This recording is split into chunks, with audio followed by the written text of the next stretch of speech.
소심한 지승호 개조 프로젝트 지승호TV 시작합니다. 안녕하세요. 인터뷰하는 지승호입니다. 올해가 소해입니다. 소해라서 소가 이제 소해를 축하하기 위해서 이제 파티를 열었는데요.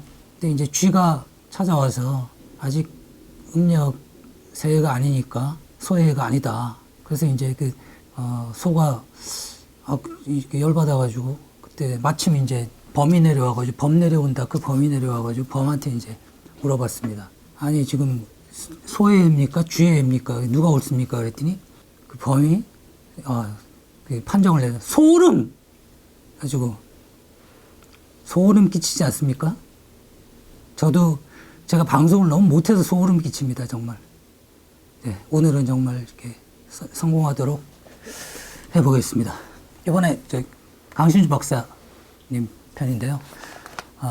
지난번에 얘기했던 표창원 박사님 거하고 이거하고 합치면 1080페이지가 됩니다. 그리고 두 권 다 아마 제가 냈던 인터뷰집 중에 뭐 베스트 10 아니면 베스트 5 안에 들어갈 수 있는 책인데요. 보시다시피 600페이지가 됩니다. 600페이지가 되는데 이게 600페이지가 다 실린 게 아니고 10시간을 만나가지고 10시간이 아니라 하루 10시간씩 평균 10시간씩 5번을 만나서 50시간을 만났습니다. 50시간. 4,500매 녹취. 아마 녹취 풀어보신 분은 아시겠지만 인터뷰라는 노동이 은근히 이게 꽤 육체적인 정신적인 압박이 심한 노동인데 녹취는 확실히 이거는 굉장한 육체적 정신적 노동이거든요. 녹취 한번 풀어보신 분. 근데 4,500매. 야, 이러면 요즘 뭐 한 900매면 600매짜리 책도 많이 나오는데 이 정도 되면 제가 인터뷰를 하면 모든 과정이 좀 저한테는 즐거운 편인데 녹취를 풀면서 처음으로 욕을 했던 와, 진짜 이 양반 미친 거 아닌가 뭐 이런 생각이 들 정도였는데 아마 이런 책은 서로 다시 내기는 어려울 겁니다. 처음에 이제 출판사에서 저한테 이제 강진수 선생 인터뷰가 어떠냐라고 제안을 하셔가지고 처음엔 제가 다른 일도 있고 그래서 거절했습니다. 또 약간 이제 좀 뭔가 좀 뭐 미숙하고 어린 마음에 철학하면 왠지 고담 중눈인 것 같고 그냥 우리는 땅을 밟고 사는데 이러면서 좀 약간 좀 저한테는 아카데미즘이나 이런 거에 대한 어줍지 않은 반감이 좀 있었거든요. 그래서 이건 뭐 제가 할 일이 아닌 것 같습니다라고 했다가 우연히 이제 강신주 박사 책을 봤는데 너무 좋은 겁니다. 그래서 출판사에 다시 연락을 드렸죠. 그래서 지금도 만약에 강신주 선생님이 하시겠다고 하면 인터뷰를 하고 싶다라고 이제 말씀을 드렸는데 그래서 이제 출판사에서 강신주 박사님한테 연락을 했고 강신주 박사님도 오케이 뭐 흔쾌히 응하셔가지고 인터뷰를 계약도 안 하고 했습니다. 그래가지고 그분 스타일이 그렇기 때문에 수 틀리면 언제든지 뒤집어야 되기 때문에 일단 만나자.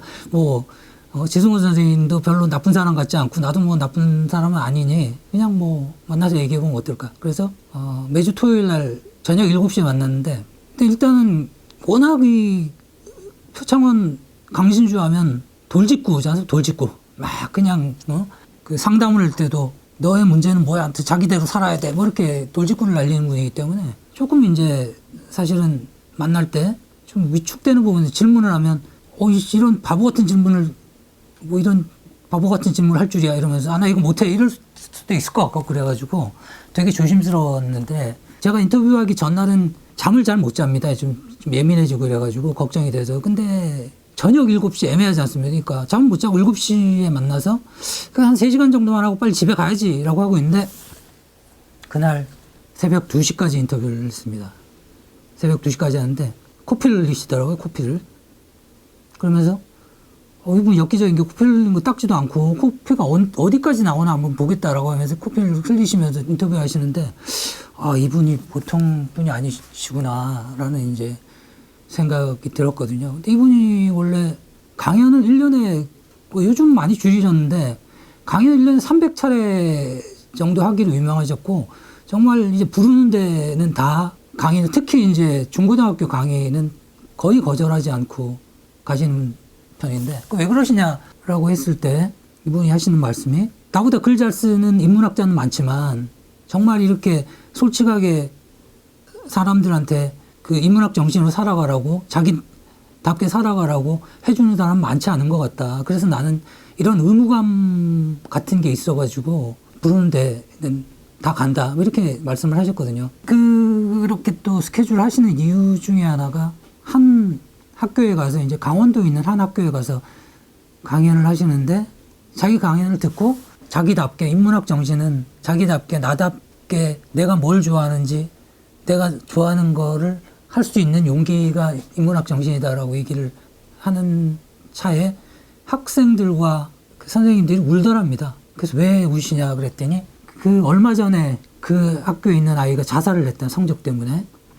그래서 만약에 그 아이가 혹시 이 강연을 먼저 들었다면 안 죽을 수도 있지 않았을까요? 뭐 이렇게 선생님이 얘기하시길래.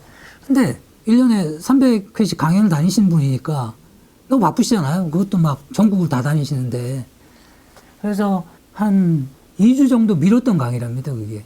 그러니까 만약에 그 강의를 듣고도 물론 뭐 그런 일이 벌어질 수도 있었겠지만 이분은 이제 되게 책임감이 크신 분이기 때문에 그게 되게 가슴이 아팠나 보더라고요. 그러면서 자기는 약한 감기를 앓고 있는 환자를 위해서 산골까지 왕진을 가는 의사처럼 사람들의 작은 아픔에도 공감하고 싶다. 뭐 이런 표현을 하셨거든요. 그러면서 얘기를 하시는 게, 연어가 이제 막 그 알을 낳으려고 거꾸로 막 이제 회귀를 하지 않습니까? 얼마나 스트레스를 많이 받겠습니까, 그게.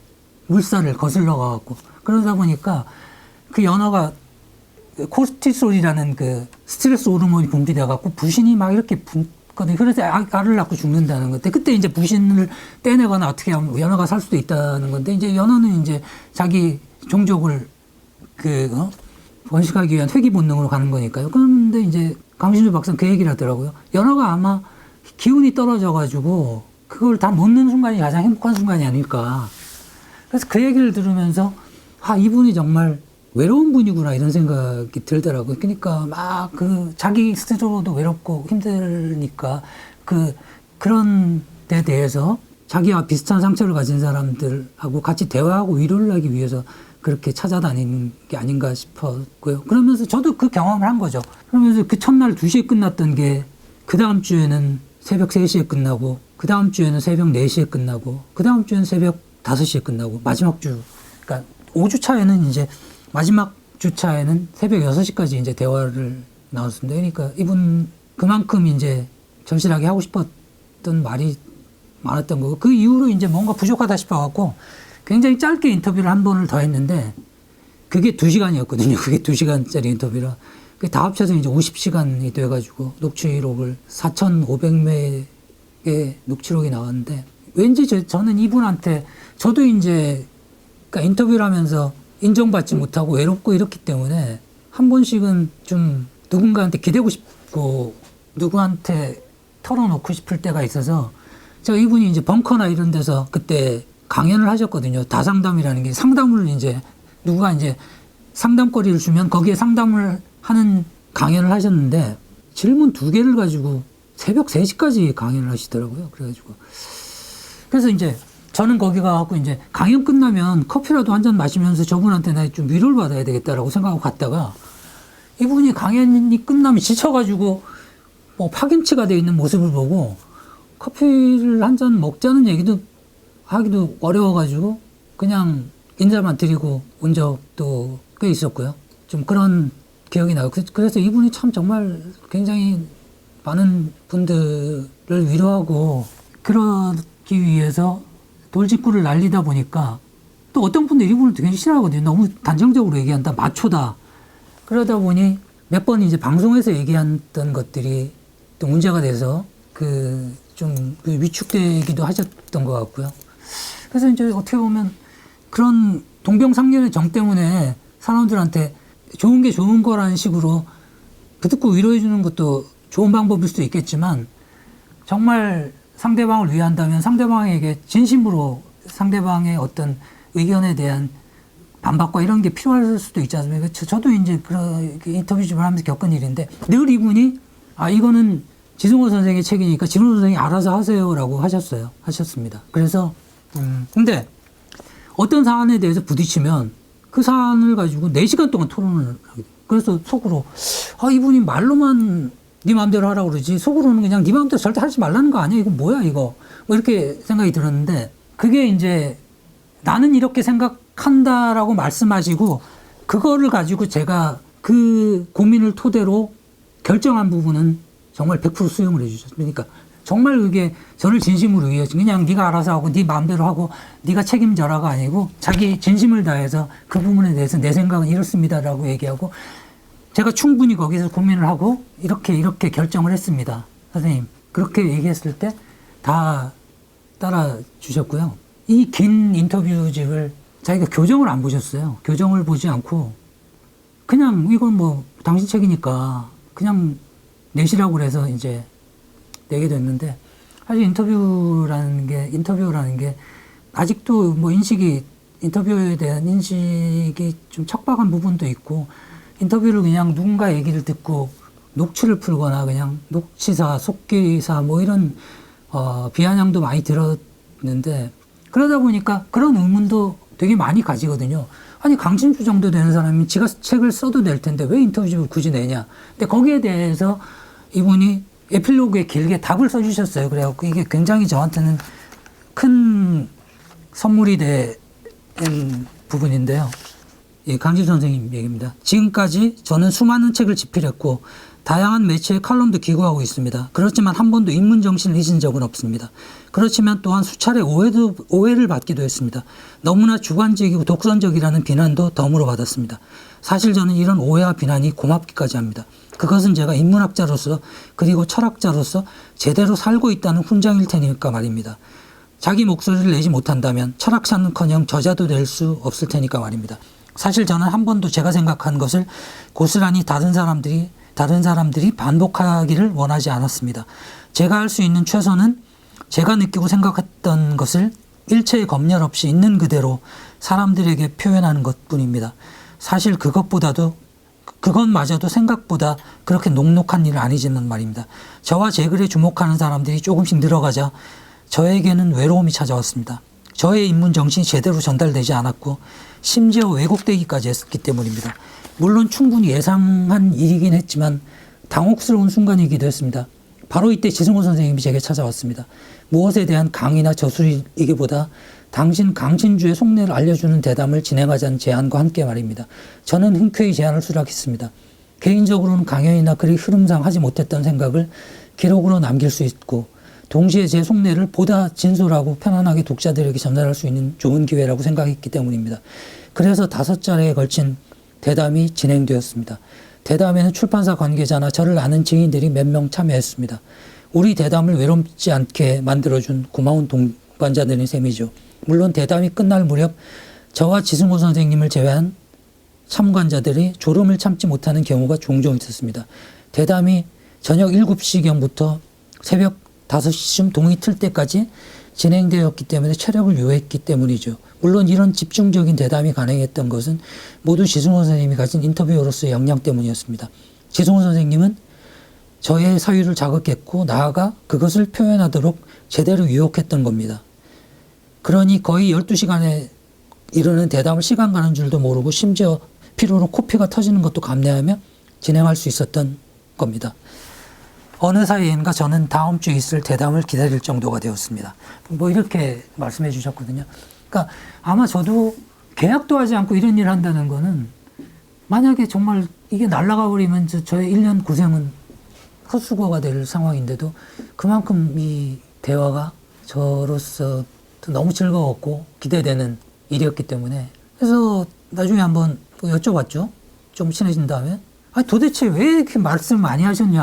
나도 졸려 죽겠는데 진짜 잠도 자야 되고 어제 잠도 못 자고 그래가지고 좀 일찍 한 3시간 하고 가서 자려고 그랬는데 왜 이렇게 말씀 많이 하셨냐 그랬더니 너무 궁금해하고 초롱초롱한 눈으로 자꾸 물어보길래 나도 피곤하지만 어쩔 수 없었다 뭐 이렇게 말씀하시더라고요. 근데 그럼 저도 마찬가지였던 거거든요.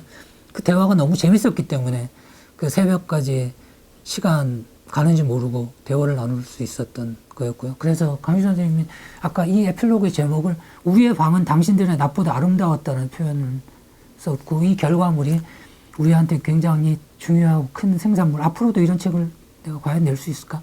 뭐 이런 책이 남게 됐는데, 근데 이 책 제목을 보면 강진주의 맨 얼굴의 철학, 당당한 인문학이지 않습니까? 이게 사실은 뭐 마주법으로는 민얼굴이라고 하는데, 민낯, 민얼굴이라는데, 보통 맨 얼굴이라고 많이 쓰니까 이제 출판사에서는 이제 입말을 살려가지고 맨 얼굴의 철학인데, 보통 이제 맨 얼굴을 보여준다는 거는 참 또 위험한 일이기도 하고, 자기의 자존감이 충만하지 않으면 할 수 없는 일인데요.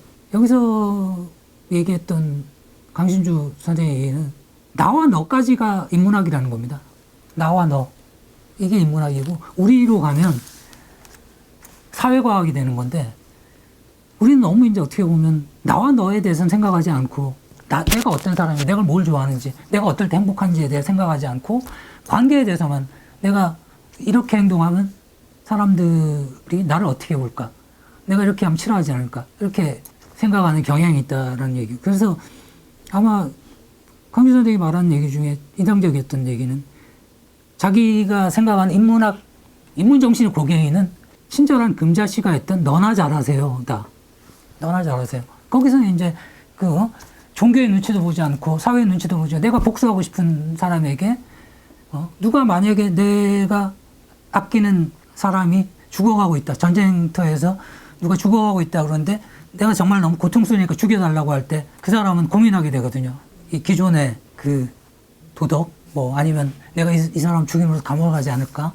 여러 가지 고민하게 되는데, 그런 걸 다 떠나서 정말 이 사람이 원하는 걸 해줄 수 있는 게 사랑이고, 그게 이제 어떻게 보면 인문정신이다. 이렇게 얘기를 하시더라고요. 그래서 그게 저는 굉장히 인상 깊었고요. 그리고 이제 제가 이제 가만 생각해 보니까 너나 잘하세요. 이거는 너만 잘하라는 게 아니라 너 나 같이 잘하자. 너 나 잘하세요. 이런 게 아닐까 이런 생각이 들어서요. 그래서 저는 인터뷰어로서 어떻게 보면 굉장히 한국 사회에서 좀 자존감을 갖기 어려운 사회라 좀 투덜투덜대기도 많이 하고 했는데, 이 책을 다시 보면서 힘을 내서 또 이런 책을 한번 내봐야 되지 않을까. 지승훈 오늘 이런 책도 냈어, 이런 인터뷰도 냈어 라고 할 수 있도록 더 열심히 하겠습니다. 네, 오늘은 여기까지 하겠습니다. 지승호 개인 살리기 프로젝트 오늘도 실패했습니다. 죄송합니다. 다음 주에는 반드시 성공하도록 하겠습니다.